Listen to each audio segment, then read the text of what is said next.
Good afternoon, and thank you for joining me. I'm joined this afternoon by the MP for the district, MP Ianthea Simmons-Wade, BELCO representatives Mr. Nadir Wade, you related? Director of Grid Management Services, and Naeem Griffith. The public will recall the announcement from just over a year ago that advised of the Ministry of Public Works and BELCO's joint initiative to carry out a coordinated approach to road trenching throughout the island. The primary objective of this was to enable BELCO to conduct significant upgrades to its network over a 3-year period. It was also an opportunity for other businesses and stakeholders to coordinate their efforts during this island-wide trenching exercise to ensure that all the necessary entities were prepared and ready to lay any and all underground equipment. Examples of underground equipment include cabling, piping, and extra conduits for future use. These trenching works were coordinated with stakeholders to ensure that once the trenching work is complete, the people of Bermuda will have newly paved roads that will be more durable, resilient, long-lasting, and not have to be excavated again in the foreseeable future. I'm also delighted to advise that these works have provided employment opportunities, thus further stimulating our economy. The size and scope of the BELCO project and completing it on schedule has involved enlisting private sector contractors, which in turn created jobs for other sectors. I'm sure all will agree this is good news. However, as is the nature of roadworks, there will be traffic disruptions. While these traffic delays may be an inconvenience, it is an unavoidable but necessary part of this critical work.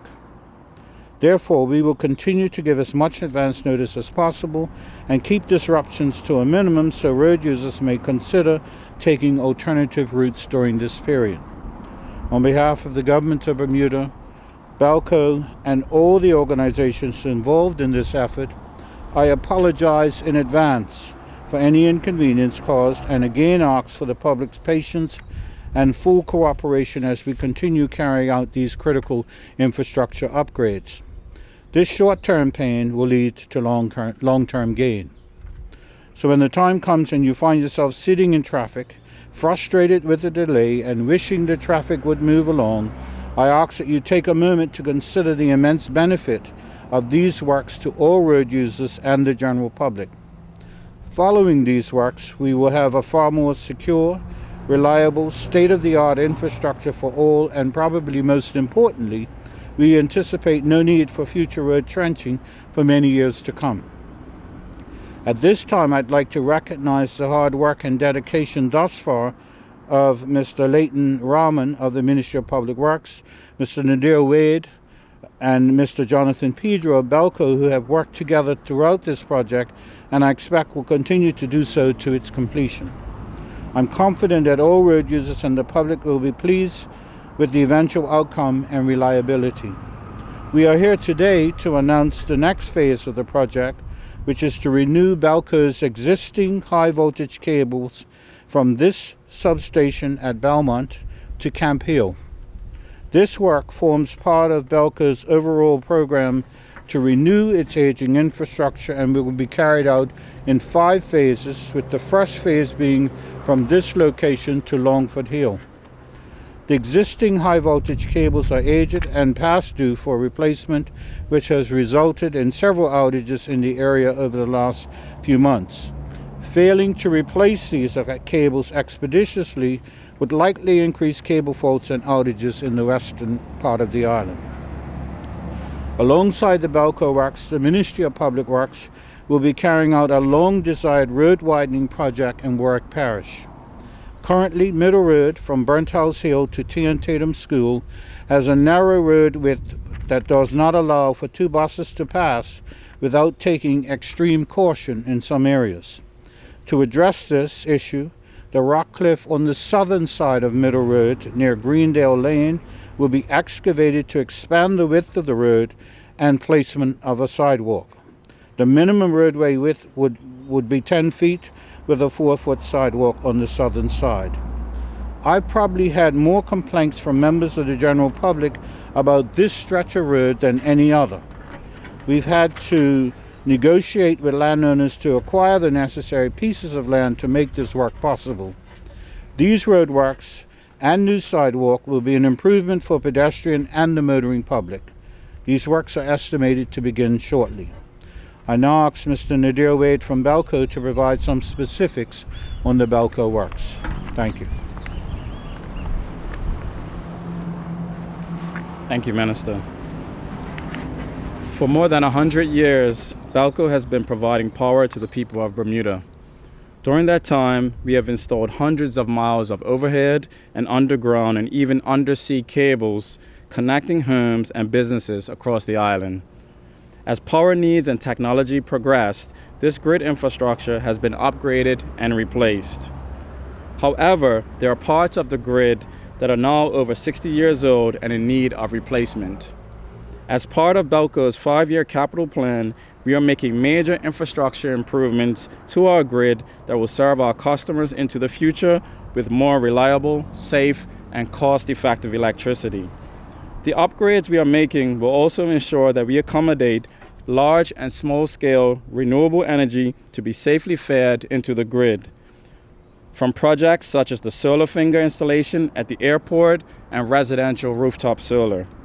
Part of this grid upgrade, as the Minister has explained, will require trenching along public roadways to lay cable underground. This project began in early 2020 and is planned to be carried out over 30 to 36 months. BELCO will provide information on its website that is accessible to the public.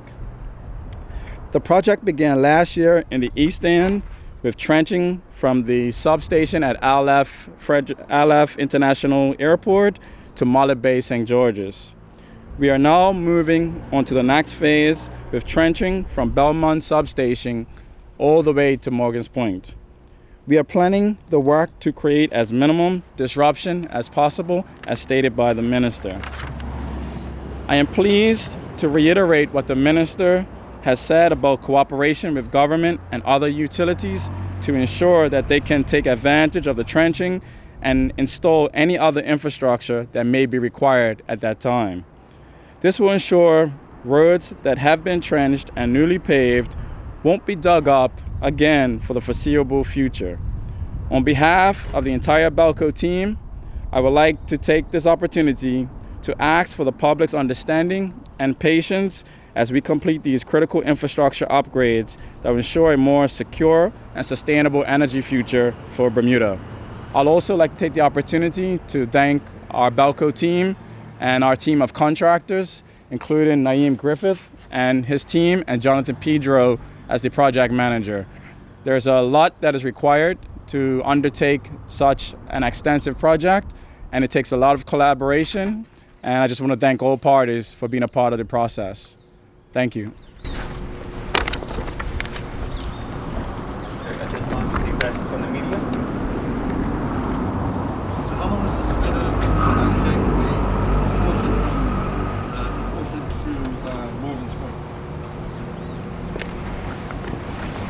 So we anticipate that the West End, well, we're doing this project in phases.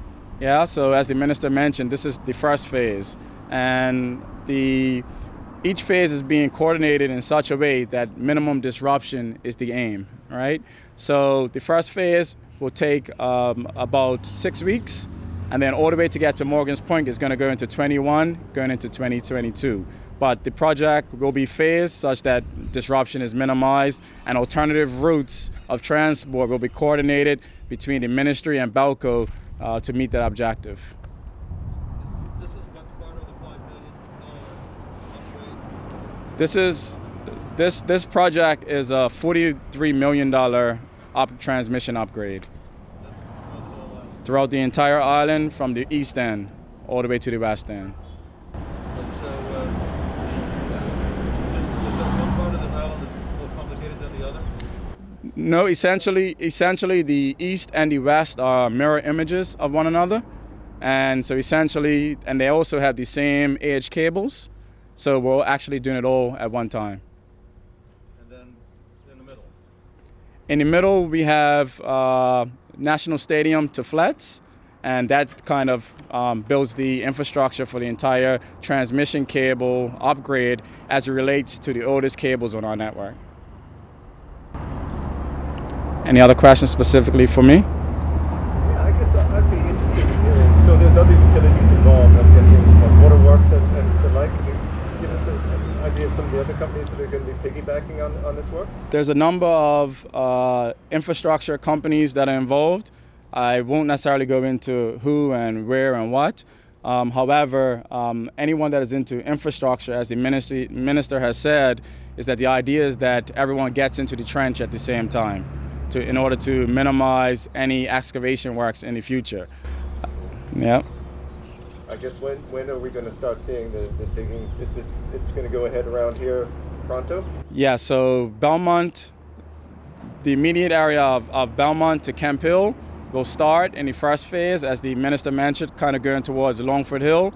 That will start as of Monday. There are going to be some works kind of inside the substation, but by the end of the week, motorists can expect some level of delay and should organize themselves accordingly. Minister, I had a couple of infrastructure-related questions, if that's all right. Yep. I'll give it a shot. I was hoping if there's any news going with the Ottawa Bay Simmons Arbitration Center. Is there anything on the horizon? Still stuck with finance. I didn't hear you. The financial package is still with the Ministry of Finance for consideration. Righto, thanks. How much is it? I don't know. You don't know at all? No. No idea? No. How much is it? No. This is that's a project that involves this overseas company. Yep. I think it's a private-public partnership. Yep. I think is what you mentioned. So this company must have some idea how much this company is going to get. Well, I have no idea how much they're going to get. The minister, this is the company that's going into business with the Bermuda government, so there must be some arrangement already. It's Yeah. got to be subcontract. It has to be approved by the Ministry of Finance before I release that sort of information. They may say no.